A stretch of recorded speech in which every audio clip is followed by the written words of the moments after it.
mi nombre es Juan Ramón Rayo y os voy a dar la charla de hoy. Mañana doy otra sobre pensiones, pero la de hoy está centrada en las causas y la transmisión de la crisis económica en España. La hemos denominado pues el colapso económico de España, causas y soluciones. Es una charla que voy a realizar a través de gráficos. Bien, os voy a tratar de dar una narrativa a partir de distintos gráficos que irán mostrando distintas distorsiones que tuvieron lugar en la economía española y que son gráficos extraídos de un próximo libro que voy a sacar en septiembre-octubre para todos aquellos que estéis interesados en pasar por caja. ¿Bien? Muy bien. Entonces, la charla, ya os digo, se llama El colapso económico de España. ¿Cuál ha sido o cuáles han sido las distorsiones que se han acumulado en la economía española en los últimos 10 años? Bueno, en verdad la historia viene de lejos, pero sobre todo en los últimos 10 años se han disparado. A mí me gusta explicarlo a través de tres burbujas que sucesivamente se van causando la una a la otra, y tres burbujas que son las que iremos justamente analizando en esta charla. La primera es la burbuja financiera. Burbuja financiera que más o menos Paco ya os ha explicado ahora cómo se gesta, pero que iremos viendo cómo se transmite y qué efectos tiene en la economía española. Básicamente se trata de un aumento del crédito a largo plazo muy por encima del ahorro a largo plazo que tiene la economía. Bien, por tanto, no tanto una sobreinversión, en general, sino una sobreinversión en sectores particulares muy alejados del consumo que, en otras palabras, era una mala inversión, porque se invirtió demasiado en unos sectores y demasiado poco en otros. Luego, la burbuja financiera, como digo, causa la burbuja productiva, es esa mala y sobreinversión en ciertas áreas de la economía, particularmente en los inmuebles, pero no solo en los inmuebles. Y por último tenemos la burbuja estatal, que es la última parte de la historia que a muchos se les olvida. Porque claro, las dos primeras burbujas, pues bueno, se le puede culpar al capitalismo, ¿no? Los bancos se han desbocado, no tienen ningún control, ni están sometidos a regulación, y por tanto han empezado a expandir el crédito. Luego la burbuja productiva, pues los especuladores en el mercado de la vivienda, que empezaron a jugar con el precio de un bien tan esencial como la primera vivienda y lo elevaron de precio de manera disparatada. Pero claro, la burbuja estatal se les olvida, y se les olvida porque todos estamos escuchando estos días, bueno, estas semanas, estos meses y estos años, que esto es culpa del sector privado, que está muy endeudado, el sector público era austero durante los años del boom y, por tanto, ¿cómo vamos a reducir el gasto más si en los años del boom es que en realidad ya fuimos un país ejemplar en cuanto a gestión del gasto público? Bueno, vamos a ir viendo todo esto. Vale, la primera es la burbuja financiera.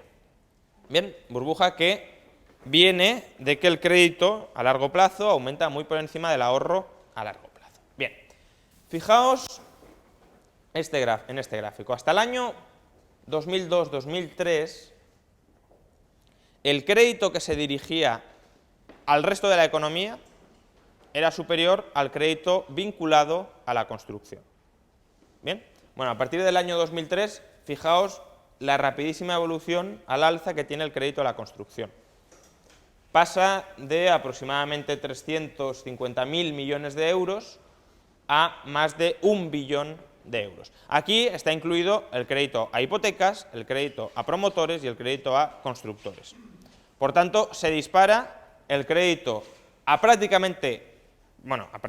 a todos los sectores vinculados al ladrillo, y el crédito dirigido a el resto de la economía, si bien sigue aumentando también de manera apreciable, pero desde luego no a la misma velocidad. ¿Qué suele ser? Otro sector de residentes. ¿Bien?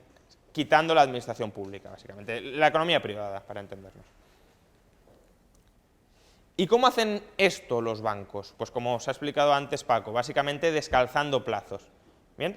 Cogían ahorro a corto plazo, saldos de tesorería, y los dirigían a inversiones a muy largo plazo. Aquí, por ejemplo, tenéis el balance de una caja típica y ejemplarmente desaparecida, que ha sido la caja de ahorros del Mediterráneo. Fijaos, tenéis el balance en el año 2001 y en el año 2007, ¿no? El activo y el pasivo en cada uno de estos años. Bueno, en el año 2001, fijaos en el volumen de activos a largo plazo que tenía y de pasivos a corto plazo. los activos a largo plazo es el azul oscuro y los pasivos a corto plazo es el rojo oscuro. Veis prácticamente que todos los activos a largo plazo están financiados con pasivos a corto plazo. No contentos con esto, que ya era una situación de desequilibrio, ya era una situación inestable, ya era una situación pues, desaconsejable en cualquier otra empresa que no tenga el privilegio de acceso a la banca central que los vaya refinanciando, pues multiplican su balance por 3. Y lo multiplican no diciendo vamos a ser más prudentes y vamos a incrementar nuestra posición de liquidez tanto en el activo como en el pasivo, es decir, vamos a incrementar nuestros activos a corto plazo y vamos a incrementar nuestros capitales permanentes, es decir, nuestros fondos propios y nuestra deuda a largo. No, multiplican los activos a largo plazo multiplicando fundamentalmente los pasivos a corto plazo. Y tened en cuenta que el rojo así, bueno, el rojo, lo que no es el rosa, que serían los fondos propios, el rojo, que es deuda a largo plazo, pongo deuda a largo plazo a toda la deuda que tiene más de un año.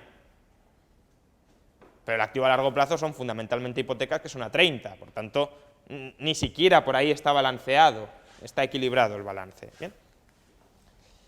Y claro, ¿qué sucede cuando los bancos acometen este tipo de políticas, cuando se endeudan a corto plazo e invierten a largo o prestan a largo? Pues claro, que si tú coges todo el ahorro a corto plazo y lo rediriges en forma de crédito a inversión a largo plazo, los tipos de interés a largo plazo se hunden. ¿Bien? Antes de esto, vuelvo a la transparencia anterior. Fijaos en el enorme aumento que tiene lugar en el crédito a largo plazo. ¿Bien? Si el crédito a largo plazo aumenta, es decir, si está creciendo a ritmos del 15 o del 20% anual, si lo calcularais, a partir del año 2002-2003, para que pueda aumentar, ¿qué debería suceder? Pues que también hubiese aumentado el ahorro a largo plazo. Ya hemos visto que esto no ha sucedido porque fundamentalmente, con el caso de la CAM lo hemos visto, pero en cualquier otro campo lo podríamos observar, el crédito a largo plazo se ha financiado con ahorro o con financiación a corto plazo. Pero entonces, si el ahorro a largo plazo no ha aumentado y el crédito a largo plazo se dispara, ¿qué debería suceder con los tipos de interés? Es decir, si la demanda de crédito a largo plazo se dispara y la oferta que puede satisfacer esa demanda, que sería el ahorro a largo plazo, ¿qué debería pasar con los tipos de interés? Que se disparan, ¿no? Es decir, en todo el mercado, si la oferta la tienes más o menos rígida o muy inelástica y la demanda se te dispara hasta el punto de crecer a tasas del 15-20% anual, el precio se dispararía. Bueno, pues durante esos años, durante el año 2002, 2003, 2004, tuvimos los tipos de interés más bajos de la historia de España. ¿Por qué? Precisamente por el descalce de plazos, porque no se financiaba, no se aprovisionaba con ahorro a corto plazo, sino con ahorro, con ahorro a largo plazo, sino con ahorro a largo plazo, y claro, estos tipos de interés bajos, ¿a qué llevaron? A que familias y empresas, si se podían financiar a tipos de risa, se endeudaran masivamente. ¿Bien? Entonces, esta es, digamos, la otra cara de la moneda del aumento del crédito bancario. El crédito bancario aumenta, ¿y eso qué significa? Que familias y empresas se endeudan frente a los bancos. Entonces, fijaos cómo aumenta, de qué manera tan notable aumenta tanto el endeudamiento empresarial como el endeudamiento familiar. No todo este endeudamiento es con los bancos, también hay, sobre todo en el caso de las empresas, pues emisión de bonos y demás. Pero fijaos en todo lo que se endeuda la economía. ¿Cómo se financian todas estas inversiones? ¿O cómo se financia todo este endeudamiento? Pensad que si dentro de un país empieza a crecer el crédito y ese crédito se empieza a dirigir a comprar cosas, los precios dentro de ese país empiezan a subir y, claro, hay un incentivo a que la gente que tiene efectivo, entre otras cosas porque lo ha pedido prestado, deje de comprar dentro del país y pase a comprar fuera. Imaginad que dentro, pues, no sé, las cosas empiezan a ser más caras, tanto por que somos menos productivos como por la inflación interna frente al exterior. O imaginad que directamente necesitamos factores que dentro no están y que necesitamos comprarlos fuera.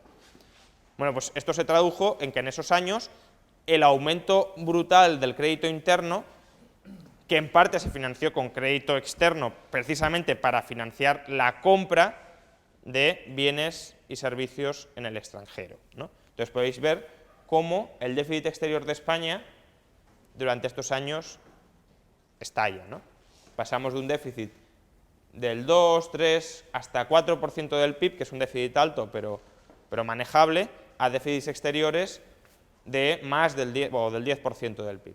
Bien, 100.000 millones, esto significa que la economía española, para funcionar en el año 2006, tenía que pedir 100.000 millones de euros, un 10% de su Producto Interior Bruto, prestado al exterior. Vale, entonces, esto vendría a ser la burbuja financiera.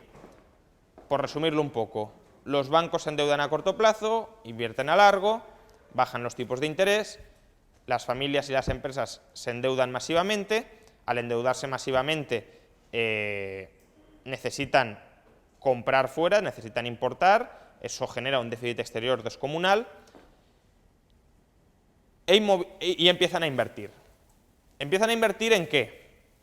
Claro, todo este enorme endeudamiento que ha padecido la sociedad, podríamos pensar, bueno, a lo mejor es endeudamiento dirigido a crear bienes y servicios productivos, de alto valor, que en el futuro, aunque nos hemos endeudado mucho, nos permitirán repagar, amortizar esa deuda precisamente con la venta de las mercancías que vamos a producir. ¿Pero en qué nos especializamos? En ladrillo. Bien, y esta sería la primera parte de la burbuja productiva. Fijaos que el ritmo anual de producción o construcción de viviendas pasa de 500.000 a casi 900.000 en el año 2006. 900.000 viviendas, para que os situéis, ya lo he comentado muchas veces, pero para quien no lo haya escuchado, es más de lo que en 2006 se construyó en Francia, Italia y Alemania juntas. Es decir, España, con la mitad de población que Alemania, produjo más viviendas que estos tres países juntos. Por tanto, era evidente, y de hecho la magnitud de la burbuja va en correspondencia con el desplome posterior que estáis observando en el gráfico. Fijaos que en el año 2011 se inician menos de 100.000 viviendas. ¿Eso qué significa? Que tenemos un stock enorme de viviendas que no hacía falta construir y que sobre todo no hacía falta construirlas o no era rentable construirlas al precio y a los costes a los que se producían, que ahora no se pueden vender. Y como no se pueden vender, antes de seguir construyendo, pues directamente se están liquidando los stocks anteriores. Bien. Entonces, imaginad, la sociedad se sobreendeuda de una manera realmente exagerada para fabricar bienes de nulo valor, o no nulo absolutamente, pero de poco valor en relación con el coste que suponía el fabricarlas. De hecho, si lo miráis desde la perspectiva del déficit exterior que hemos comentado antes, cuando un país recibe mucha entrada de capital, en teoría la lógica ¿cuál es? Pues me prestan mucho dinero, invierto y genero industrias internas que fabrican bienes de alto valor añadido internacionalmente reconocido y luego parte de esos bienes los vendo al extranjero y repago las deudas que me han prestado al extranjero. Es decir, en teoría, los déficits exteriores de hoy deberían venir de la mano de superávits exteriores de mañana si se ha invertido correctamente.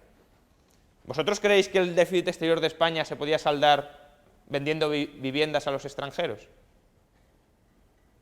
Porque esa era la industria que en cierta medida se estaba promoviendo, ¿no? La industria que estábamos erigiendo dentro con la esperanza de empezar a saldar el déficit exterior. La demanda de viviendas por extranjeros creo que está en torno a las 30.000 anuales. Bien, pues sí. Y 30.000 creo que estoy siendo generoso. Entonces, si en un año producimos 900.000, pues imaginad. Claro, esta burbuja productiva distorsionó toda la economía. Y la distorsionó de dos maneras. Una, la más clara, la más evidente, a través del mercado de trabajo. ¿Por qué? Porque para construir todas estas viviendas hacían falta una gran cantidad de trabajadores, porque encima el sector de la construcción es muy intensivo en mano de obra, con lo cual hizo falta contratar a mucha gente. Y la otra manera, que explicaré más tarde, es que como parecía que vivíamos en un boom de abundancia absoluta, muchas de las reformas que necesitaba la economía española no se llevaron a cabo para solucionar ineficiencias y distorsiones e intervencionismos políticos en la economía española, y no solo eso, sino que como parecía que nos lo podíamos permitir todo y que estábamos en la nueva economía, del ladrillo, claro, y que ya se había acabado la escasez y demás, que el gobierno se podía permitir aprobar nuevas y absurdas regulaciones como la del mercado eléctrico, de la que ahora en breve hablaré. Pero empecemos por el mercado de trabajo. Fijaos, entre el año 2000-2001 y el año 2007 se incorporan al mercado laboral español casi 5 millones de trabajadores. ¿Bien? De esos 5 millones, ¿son trabajadores que aportan alto valor añadido o son trabajadores de muy bajo valor añadido? Pues la gran mayoría de esos trabajadores, 3 prácticamente, son trabajadores que solo tienen hasta la secundaria. ¿Bien? Luego tenemos 1,5 millones que son universitarios, en torno a otro 1 millón que son que han conseguido la formación profesional, es decir, enseñanzas técnicas medias, y luego lo que decae bastante es la gente con solo educación primaria o analfabetos. ¿Bien? ¿Por qué? Porque como la educación secundaria se hace obligatoria desde hace bastantes años, pues la gente va muriendo o se va jubilando con educación primaria y va siendo sustituida por gente que ya tiene al menos la secundaria. Tener la secundaria no garantiza tener los conocimientos de secundarias, garantiza haber asistido y haber estado estabulado en una educación que además todos sabemos que ha sufrido una degradación enorme en sus estándares de calidad. Por tanto, no solo es que ya no certifique la calidad que supuestamente ha de tener esa educación, sino que además esa calidad es ínfima. ¿Bien? Entonces, en cierta medida, podríamos pensar que durante estos años el mercado laboral español se segmentó en dos. Una parte se dirigió a trabajadores con muy bajo valor añadido y la otra parte a trabajadores, o se concentró en trabajadores con alto valor añadido, universitarios y pues, titulados de formaciones técnicas. ¿Bien? De hecho, si os fijáis, cuando estalla la crisis, el número de ocupados con título de secundaria se desploma. Bien, pasa de 9 millones a 7. Es decir, buena parte de la destrucción de empleo se ceba prácticamente en su totalidad con aquellas personas que no tenían un título de enseñanza superior. Y de hecho, el número de ocupados con enseñanzas universitarias se mantiene estable o, con respecto al año 2007, o incluso crece un poco. Por tanto, podríamos decir, bueno, la economía española se va, digamos, concentrando en sectores con alto valor añadido, que incorporan trabajo. Bueno, ¿qué pasó en realidad? Lo que pasó fue que los titulados universitarios fueron desplazando en puestos de bajo valor añadido a los titulados en secundaria. De hecho, es decir, no todo es eso, pero para que nos hagamos una idea, la mitad de todo el empleo universitario que se crea entre el año 2001 y el año 2007 se crea en puestos de menor cualificación de la que supuestamente tiene el título. ¿Eso qué significa? Que el empresario dice, sobre todo a partir del año 2007-2008, tengo a un señor que ha acabado eso y poco más. Imaginaos, un señor camarero, tengo un señor que prácticamente ha acabado eso y con dificultades, o un señor que tiene una carrera en empresariales. Pues hombre, para elegir al mismo salario me quedo con el de empresariales, que al menos ha demostrado una cierta disciplina, ha ido a clases, habrá esforzado algo, como filtro inicial. Pero no significa que estemos creando puestos que incorporen el valor que supuestamente les hemos invertido a través del sistema público de enseñanza, a través de esa socialización de los costes que es el sistema público de enseñanza en los alumnos. Significa simplemente que estamos tratando de reaprovechar una mala inversión enorme en educación, que luego comentaremos, de la mejor manera que se pueda, y la mejor manera que se pueda está siendo en sectores de bajo valor. Otra cosa es que otra parte de los universitarios sí ocupen más o menos puestos de alto valor añadido, pero no todos, ni mucho menos. ¿Bien? Porque luego tenemos, es decir, el capital humano, la facultad de, digamos, o la formación de trabajadores que incorporen alto valor añadido a las empresas se consigue de dos maneras. Se consigue una a través del sistema educativo y luego a través del gasto en I+D. Bien, el gasto en I+D sería también una derivada de que exista un capital humano bien formado, pero también en parte contribuye a formar a ese capital humano. Bueno, el gasto en I+D, que muchos consideran el motor de la economía, y en parte puede serlo, es no obstante un gasto muy especulativo, muy arriesgado, y que debe hacerse solo en aquellas condiciones en las que se haya detectado un beneficio empresarial. Se suele poner por caso los países nórdicos, países socialdemócratas, donde el gasto en I+D pues, llega al 4% del PIB, tienen un crecimiento muy notable, etc. El 70% del gasto en I+D en los países nórdicos es gasto privado, gasto que realizan las empresas porque creen haber encontrado una oportunidad de negocio y se ponen a invertir para aprovechar concretamente esa oportunidad de negocio. 2/3 del gasto público que se realiza en España, del gasto que se realiza en España en I+D es público. ¿Eso qué significa? Que se dilapida una gran cantidad de dinero. Lo podéis ver aquí. El gasto en términos nominales aumenta más del doble entre 2001 y 2010, y sin embargo, los resultados que cabría esperar de ese aumento del gasto en I+D, que es un mayor número de patentes y un mayor número de modelos de utilidad, se mantiene estable. Es decir, estamos invirtiendo muchísimo en I+D, el doble cada año de lo que invertíamos antes, y no obtenemos resultados prácticos, tangibles. Se podría decir, bueno, a lo mejor es que son patentes y modelos de utilidad más caros, que incorporan más valor, es el mismo número, pero son de mayor calidad. No tengo aquí el gráfico, pero si miráis los ingresos por exportación de royalties, es decir, por uso de patentes nacionales en el extranjero, se mantienen también estables a lo largo de toda la década. Por tanto, estamos invirtiendo mucho más cada año, ¿para qué? Para nada. Entonces, construcción. Mal invertimos generalizadamente en construcción. Mercado de trabajo. Un mercado de trabajo poco formado, sobrecualificado en algunas áreas y mal cualificado en otras áreas. Bien, que no tenemos la formación adecuada para ahora ponernos a emprender en ciertos sectores.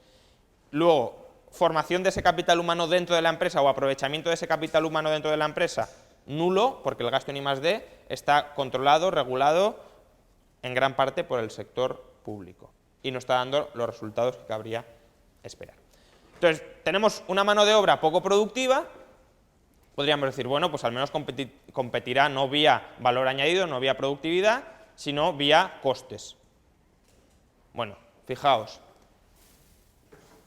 de todos estos países europeos, el que está por encima en evolución de los costes laborales es Grecia, país referencia para muchas cosas, e inmediatamente por debajo estaba Irlanda hasta hace unos años, pero fijaos, Irlanda ha ido ajustando costes laborales en los últimos años, e inmediatamente, casi pegados a Irlanda, está España. Y el que está abajo de todo, Alemania. Es decir, el país más productivo, controlando costes laborales, los países con mano de obra menos productiva, disparando los costes laborales. Claro, esto te genera una distorsión que explica en buena parte la destrucción de empleo. Si tu trabajo no es productivo, no es capaz de generar valor y tiene un coste disparatado que además es muy rígido a la baja, ¿en qué lo vas a emplear? En nada. Y se queda, pues, si no lo empleas en nada, desempleado. Con el agravante, ¿y por qué es rígido ese salario a la baja? En buena medida por la regulación laboral. La regulación laboral se caracterizaba por dos cosas.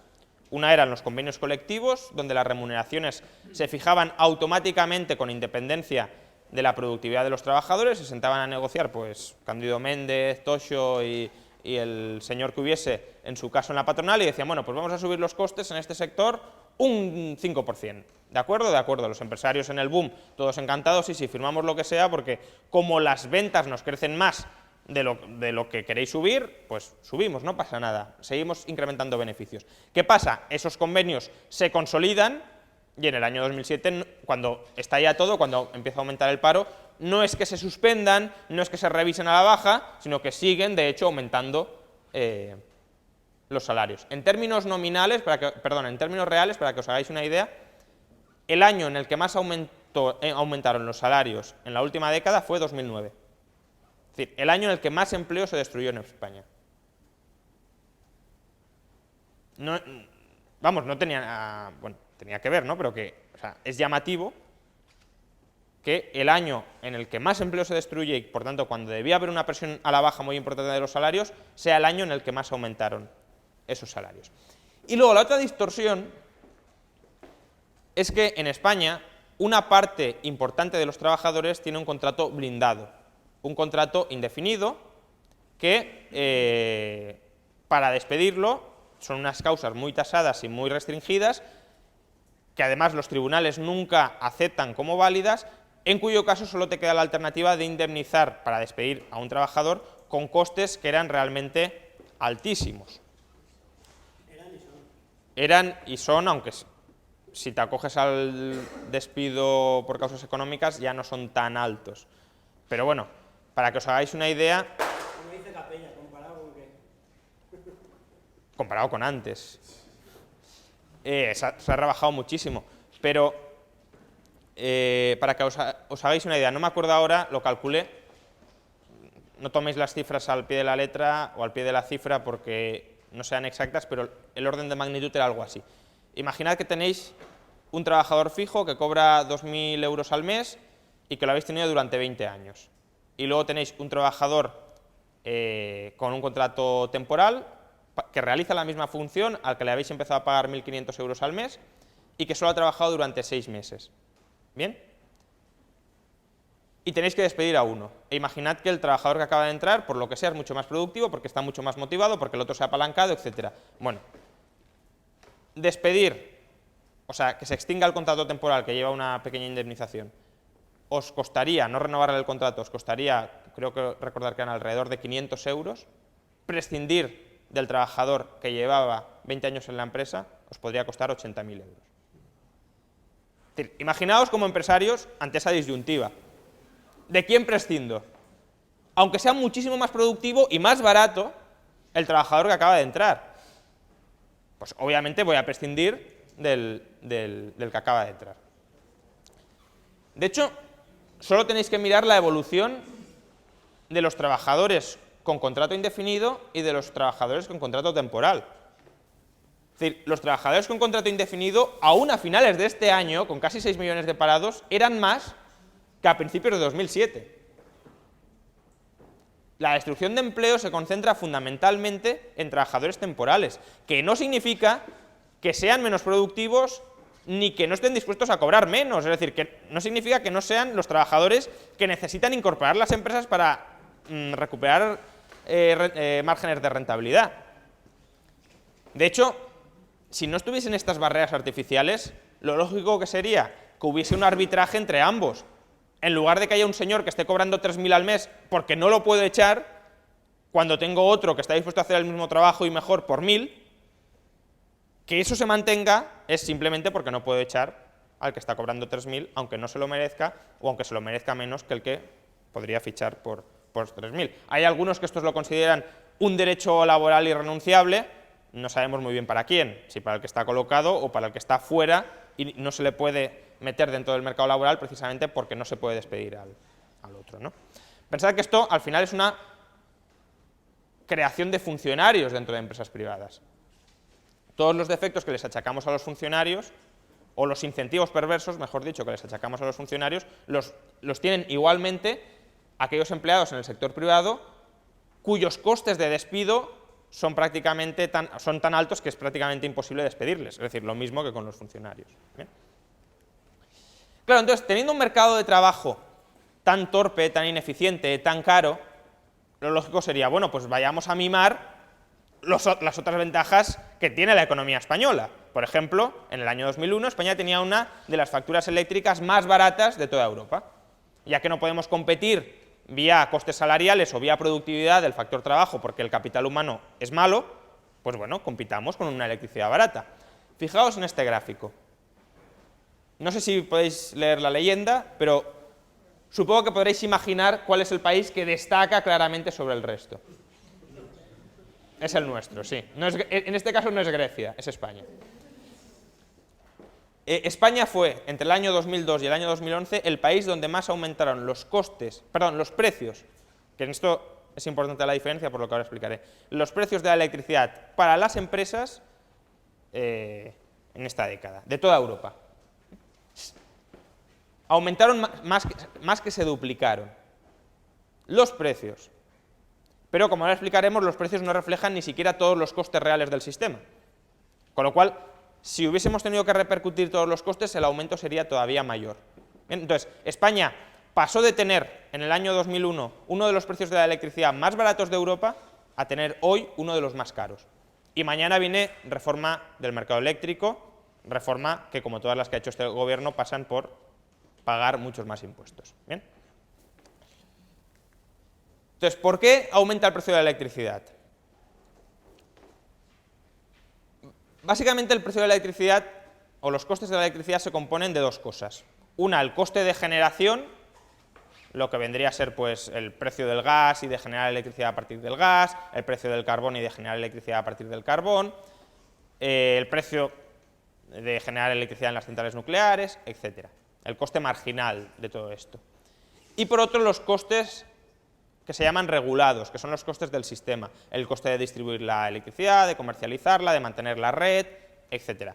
¿Qué pasa? En los costes regulados se ha metido otra cosa, que son, como digamos, aquellas subvenciones o aquellas ayudas políticas a ciertas centrales de generación eléctrica que no se quieren colocar en la parte de generación eléctrica y que se cuelan por la puerta de atrás en los costes regulados. Bien, entonces, los costes regulados de España, los que serían propiamente costes reales del sistema, distribución, comercialización, mantenimiento y demás, son de los más bajos de Europa. Bien, y el precio de la electricidad también es de los más bajos. ¿Por qué? Porque tenemos aún una cierta presencia de nucleares que están funcionando mucho, hidráulica y, bueno, y gas, que un poco es el mismo precio para toda Europa, ¿no?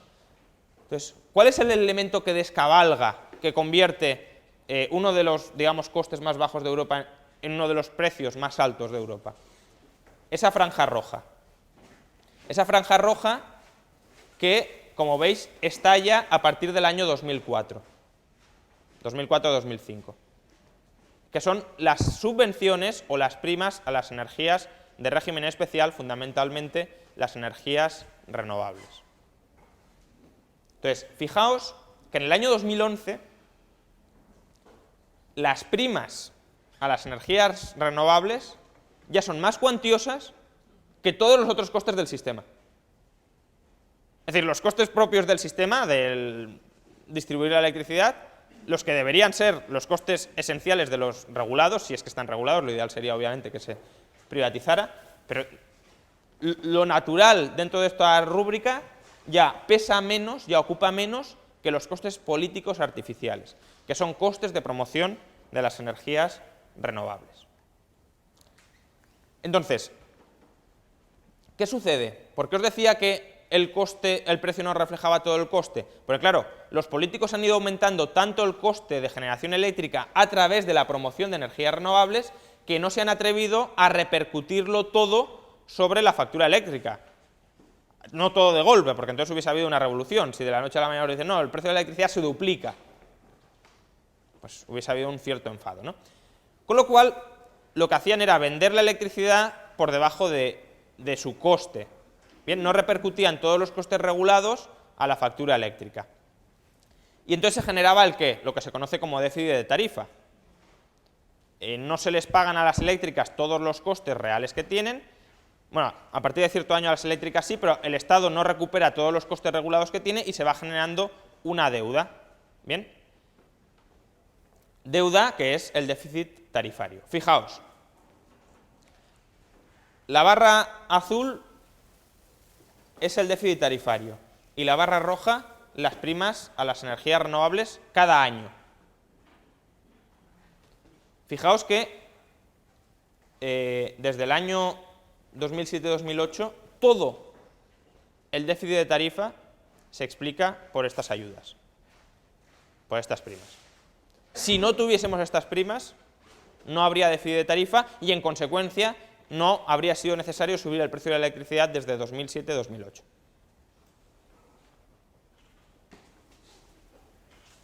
Claro, las primas son tan generosas, sobre todo en las centrales fotovoltaicas, que eso disparó pues, una auténtica alegría de instalación de centrales fotovoltaicas. Para que os hagáis una idea, el precio medio de generación de la electricidad pues, ronda los 40-50 megavatios hora. ¿Bien? A las centrales fotovoltaicas se lo empezaron a pagar, luego lo han ido recortando y demás, pero se lo empezaron a pagar y todavía hoy, o sea, se lo fueron recortando a las nuevas, a las antiguas no. O sea, que todavía hoy hay centrales fotovoltaicas que cobran más de 350 euros por megavatio hora. Bien, entonces claro, imagínate el negocio. O sea, bueno, el negocio les cuesta mucho más producirla y por eso se les paga mucho más, pero aún así obtienen rentabilidades elevadas. Fijaos en esto. Esto es la potencia instalada de fotovoltaica y eólica. La eólica, la potencia instalada se duplica desde el año 2004-2005, no se multiplica enormemente porque las primas que se le dan a la fotovoltaica, aunque son considerables, pues no son escandalosas, o sea, es escandaloso toda ayuda, pero no es tan escandaloso como la fotovoltaica. Se les está dando ayudas en torno a 80 euros por megavatio. Si el precio real está entre 40 y 50, pues bueno, es más o menos el doble, pero no es 7 u 8 veces. Pero fijaos en la evolución de la fotovoltaica. De no existir pasa a una potencia instalada de 5.000 gigavatios. ¿Bien?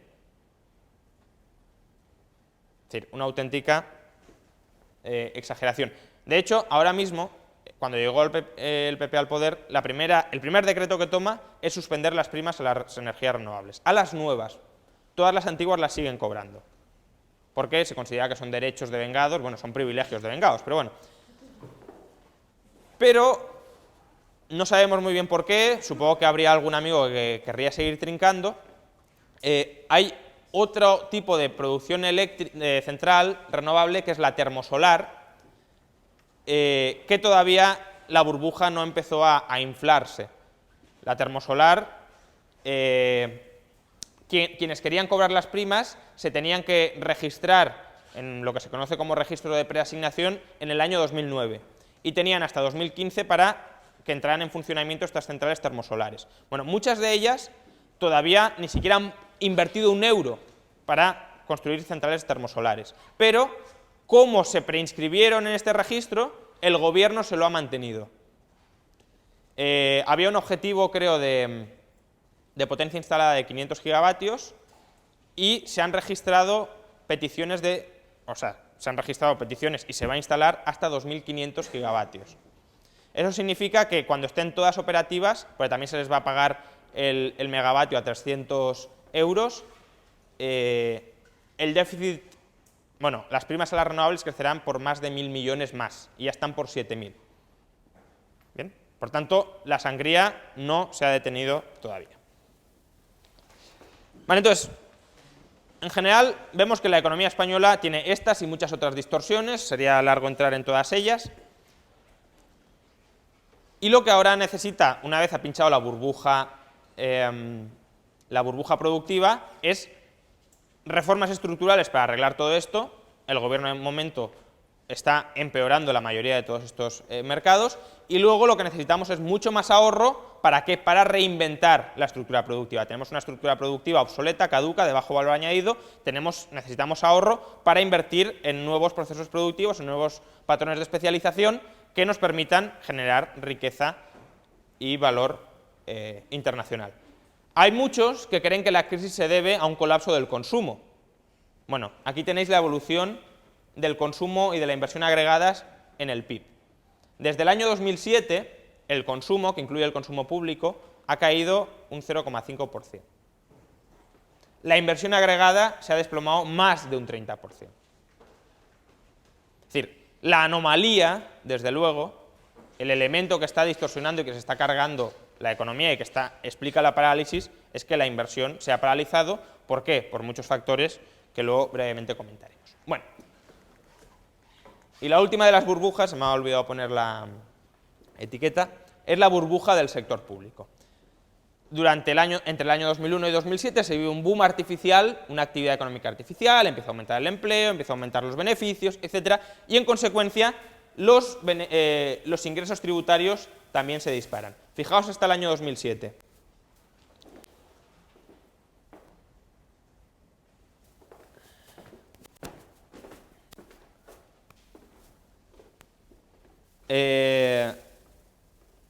Este país, donde más crece la recaudación, es Irlanda.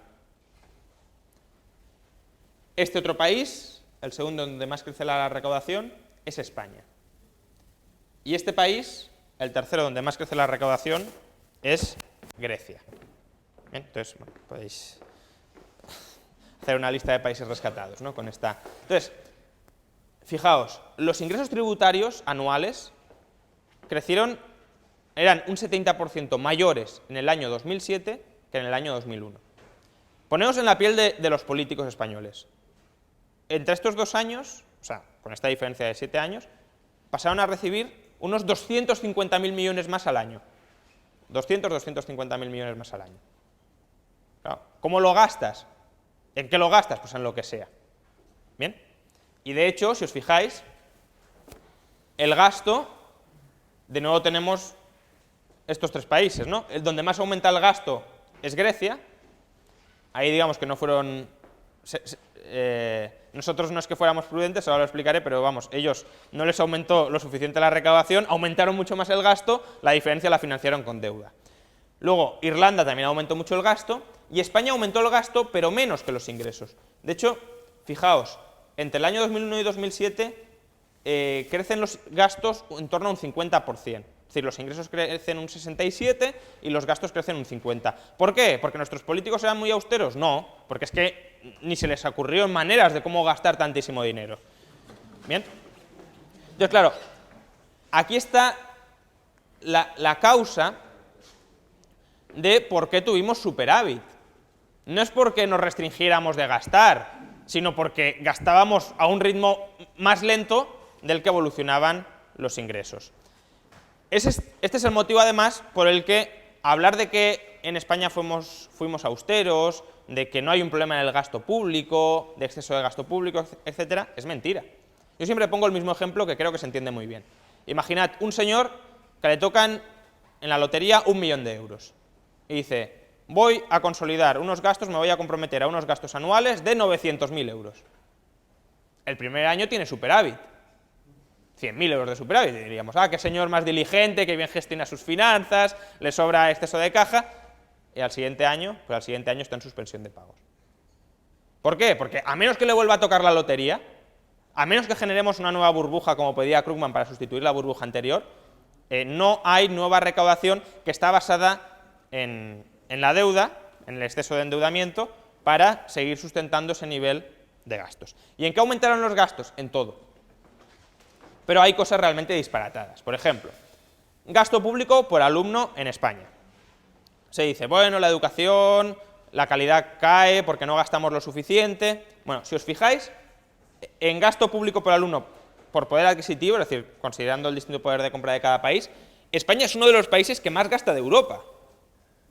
Solo supera Dinamarca, Bélgica y Suecia. ¿Bien? Pero, por ejemplo, Finlandia, que es el país que mejor resultados obtiene en PISA, gasta menos por alumno que nosotros, en términos absolutos. Pero es que además, si tomamos o lo ponemos en relación en términos relativos, es decir, en relación a la renta per cápita del país, España es el país que más gasta por alumno de toda Europa. Por tanto, no gastamos poco, gastamos mucho y los resultados son muy pobres. ¿Por qué? Pues por el sistema público de educación, que además está muy mal montado, pero desde luego si esto fuera un sistema privado de educación, pues otro gallo cantaría. Luego, empleo público, también se disparata el coste. No son rúbricas completamente separadas, pensad que el 70% del gasto en educación es empleo público. Entonces, si aumenta el coste del empleo público, en gran parte es porque ha aumentado el coste del número de empleados públicos, ¿no? Pero fijaos, el número de empleados públicos crece en torno a 600.000 y su salario, o mejor dicho, remuneración, porque salario es lo que se llevan a fin de mes a casa y no es exacto, su remuneración o su coste, contando la seguridad social y demás, pues pasa de en torno a 25.000, 26.000 hasta en el año 2009 40.000. ¿Bien? Claro, desde el año 2009 en términos reales empiezan a perder poder adquisitivo. Y esto es lo que estos días se oye: los funcionarios hemos perdido un 30% de poder adquisitivo desde el año 2009 o desde el año 2010. Bueno, pero ¿cuánto han ganado desde el año 2001? Es decir, si mantuviéramos, por ejemplo, el número de empleados públicos por habitante, hay más empleados públicos por habitante ahora que en el año 2001. ¿Bien? Cuando en estos años ha habido una revolución tecnológica que debería haber hecho que se prescindieran de muchos empleados públicos. Bueno, si regresáramos al número de empleados públicos por habitante del año 2001 y el coste por empleado público se hubiese mantenido, o hubiese evolucionado según la inflación, hoy nuestro gasto sería 21.000 millones de euros inferior. Acordaos que el déficit son 90.000. Bueno, pues 21.000 ya saldrían de ahí. Luego, otros gastos. Esta es la única transparencia que no tiene gráfico. Bueno, pues el gasto en sanidad también se dispara, de 1.600 euros per cápita a 2.700. El gasto farmacéutico también aumenta en 4.000. Pensad que España es el país que más consume de Europa en recetas farmacéuticas y uno de los países de Europa que más va al médico. Y también es uno de los países de Europa donde menos ha aumentado la productividad de los facultativos. Es decir, tenemos la misma productividad en términos de operaciones por facultativo que en el año 95. En 16 años no somos capaces de hacer más cosas con la misma gente, con lo cual hay que contratar a mucha más gente. Si hubiese un sistema más parecido al sector privado, a lo que sería el sector privado, es decir, copago para gastos pequeños, aseguramiento para gastos grandes y gestión privada de los hospitales, desde luego todo esto sería muy distinto. Luego, las prestaciones sociales aumentan, no me voy a centrar mucho en esto porque en parte lo tocaré mañana con las pensiones, pero aumentan en 50.000 millones entre 2001 y 2007 y en 90.000 millones desde el año 2000, hasta la fecha actual, en gran medida últimamente por las prestaciones de desempleo. Luego, actividades recreativas, deportes y religión aumentan en 10.000 millones, la religión el que menos, para que Paco se tranquilice, aumentan sobre todo en actividades recreativas y deportes en 10.000 millones. Bueno, polideportivos por todas partes, etcétera, etcétera. Y luego, actividades económicas. Esta es una de las que más me gusta, porque últimamente estamos hablando que España tiene que invertir más en infraestructura. Necesitamos un plan de infraestructuras para dinamizar el empleo, modernizarnos y tal. Bueno, asuntos económicos, que es fundamentalmente infraestructuras, pero también subvenciones a sectores productivos, aumenta entre 2001 y 2007 en 26.000 millones de euros. Fundamentalmente transporte. ¿Y qué hemos conseguido en estos años? Somos el país de Europa con mayor kilometraje en autovías y autopistas, por delante de Francia y de Alemania. Ha aumentado en estos años un 50%. ¿Y qué ha pasado entre 2001 y 2011? Que el número de mercancías transportadas por carretera en toneladas es menor. Es decir, aumentamos en un 50% la red y necesitamos transportar menos. Luego hemos sido el país que más ha aumentado sus redes de ferrocarril en estos años. De hecho, somos el país de Europa con más líneas de ferrocarril de alta velocidad. Tenemos un tercio de todas las líneas de alta velocidad de Europa. El único país del mundo que nos supera en líneas de alta velocidad es China. No, en kilometraje no. ¿Sí? Yo creo que no, pero bueno. Ah, solo China. Entonces, y pese a este aumento, ¿qué sucede? El número de pasajeros y de mercancías solo ha crecido con respecto al año 2001 un 10 o un 20%. Es verdad que ahora está artificialmente deprimido, es decir, estamos en recesión y tal, pero ¿cuál es la lógica de añadir todavía más capacidad productiva cuando ya no la estamos aprovechando toda? Luego, tenemos el mayor número de aeropuertos de Europa solo por detrás de Francia, pero es que además solo 8 de los 47 aeropuertos que tenemos son rentables. No significa que no puedan ser rentables, significa que están muy mal gestionados. Y también tenemos el mayor kilometraje de oleoductos de toda Europa por detrás de Francia. Pero se transportan las mismas toneladas de combustible que en el año 2001. Por tanto, ¿cuál es la lógica de decir, no, necesitamos más infraestructura? Es decir, tenemos un exceso de infraestructuras, claramente. Y luego, en otras rúbricas, medio ambiente, seguridad, defensa o vivienda, el gasto aumentó en 15.000 millones entre el año 2001 y 2007. ¿Esto qué genera? Que, claro, tuvimos un pírrico superávit del 2% del PIB en el año 2006 y 2007, en el pico de la burbuja. Cuando colapsa toda la burbuja productiva, ¿qué sucede? Los ingresos se desploman. Bueno, se desploman un 13%, un 15%, tampoco os creáis que aquí no se recauda nada. Se sigue recaudando muchísimo en comparación con el año 2001, pero los gastos, en lugar de disminuir, aumentan por cuestiones de la crisis. Y fijaos, en el año 2009 tuvimos un déficit de más del 11% del PIB. Déficit que prácticamente no se ha reducido desde entonces, motivo por el cual la deuda pública total se está disparando y se sigue disparando, y la única respuesta que ha acertado, bueno, acertado no, se ha atrevido o ha osado de manera muy errónea a tomar el PP, ha sido, en lugar de ajustar los gastos, en lugar de pinchar la burbuja estatal, subir impuestos. Fijaos, aquí tenemos los tramos por IRPF, o sea, los tipos impositivos por IRPF, por tramos de renta, en estos países europeos. Bueno, la línea azul, la que está por encima de todos, es España. Y aquí no están presentes los recargos autonómicos, que todavía lo harían más sangrante, porque, por ejemplo, en Cataluña, Andalucía, etcétera, se paga un 4% más, es decir, el tipo máximo está en el 56%. Y bueno, ya muy brevemente, no nos vamos a meter en las soluciones porque no hay tiempo, pero claro, todo esto explica el pánico cuando han pinchado estas tres burbujas que se está viviendo en la economía. Fijaos, esto es el crédito que el Banco Central Europeo le proporciona a la banca española ya no se puede refinanciar en el mercado y vive de la refinanciación del resto del sistema de bancos centrales europeos a través del Banco Central. A partir de mediados de 2011 se cortocircuita ya absolutamente la financiación a la banca y solo sobrevive gracias a la liquidez del Banco Central Europeo. Fijaos que hasta el año 2008 era el sistema bancario español el que proporcionaba liquidez al resto del sistema bancario europeo.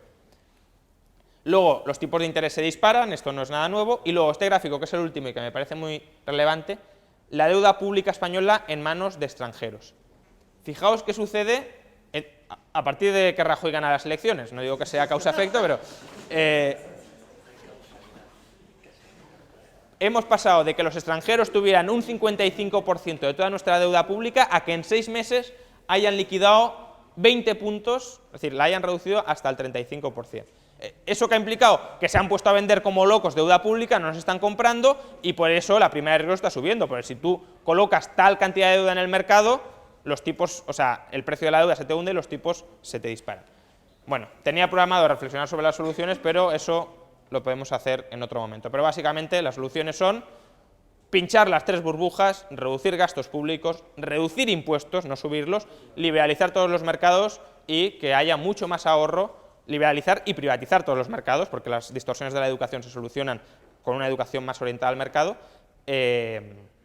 para que se recomponga la estructura productiva y se amortice deuda. Bueno, hasta aquí.